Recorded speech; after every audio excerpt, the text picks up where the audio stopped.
Yo, what is up, everyone? We talked about moving from Excel to Power BI. The big takeaway was that you don't throw away everything you learned in Excel. You build on the skills you already have. The same thing is true here. Moving from Power BI to Microsoft Fabric isn't about replacing Power BI. It's about solving the problems that start showing up around Power BI. When you're first building reports, Power BI is usually enough. You connect to your data, build the semantic model, and then create a few reports. Then you just publish them up. But then things start to grow. Another team wants to use the same data, but in a different way than we talked about with Excel. You find yourself rebuilding the same Power Query transformations in multiple places. Then someone asks for a shared dimension that several reports need. Maybe you've got refreshes that need to happen in a certain order. And suddenly you're spending more and more time rebuilding and coordinating your solution than actually improving it. That's the point where Fabric starts making sense. Not because your reports changed, because everything around your reports became harder to manage. Now, let's start looking at what Fabric actually adds. If you've been building Power BI reports for a while, you've probably spent a lot of time in Power Query, connecting to data, cleaning it up, renaming columns, changing data types, building all those transformation steps before loading that data into your semantic model. You may be thinking, Patrick, yeah, of course I do. What's the problem? The problem isn't Power Query. The problem is rebuilding the same transformation logic over and over and over again. So you know what we like to do? Enough of all this talking. Let me show you how to solve that problem. Let's head over to my laptop.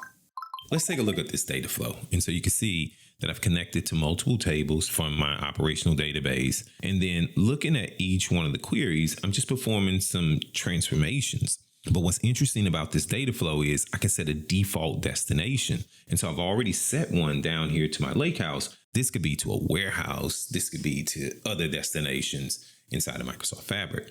But the thing that I like about this is that now any semantic model that I build can reference the tables and the transformations that I'm doing inside this data flow because I'm landing them in a source that anyone can use in my organization.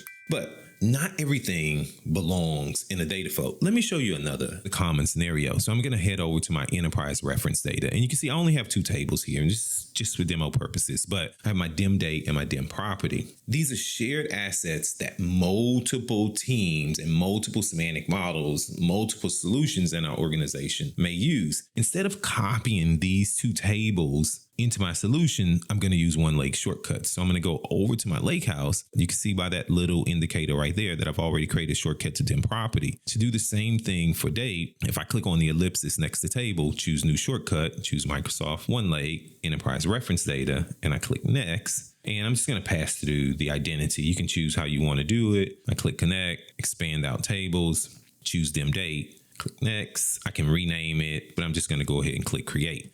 Once that finishes, I already had a couple of date tables, but you can see the little icon that's there for dim date. The data stays exactly where it is. There's one trusted copy and one owner, and every solution can reference it.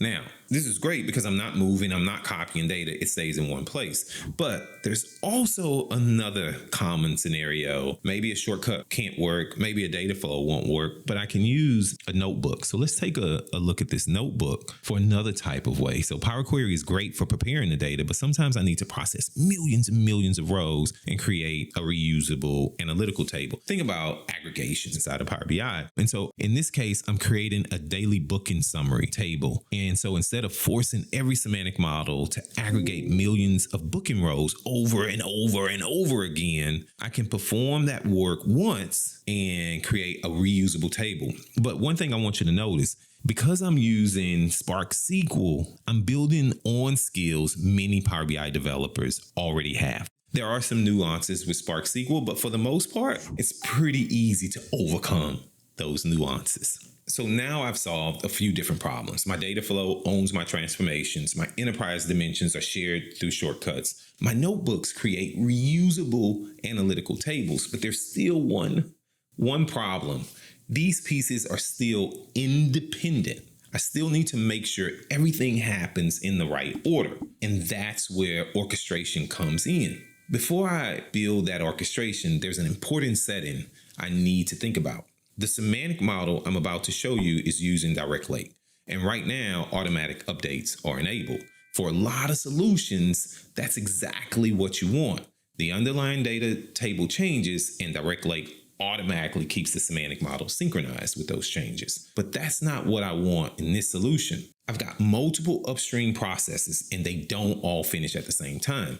I don't want the semantic model updating after the data flow finishes, but before my notebook refreshes. I want the entire solution to become current all together.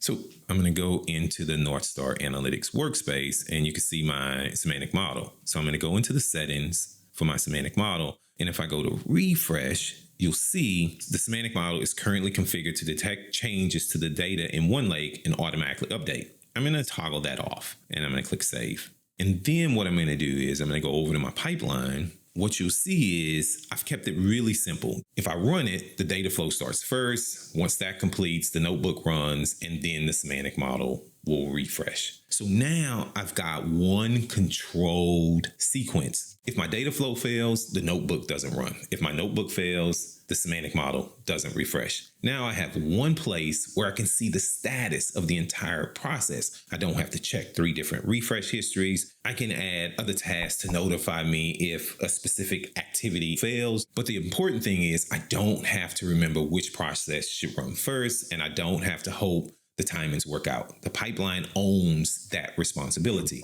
With this process, the report is still just Power BI. What changed was everything around it. My transformations are reusable. The enterprise data is not being copied, and the entire solution is now coordinated through one pipeline. Fabric didn't replace Power BI. It's just extending it. It replaced the things I kept rebuilding and manually coordinating around Power BI.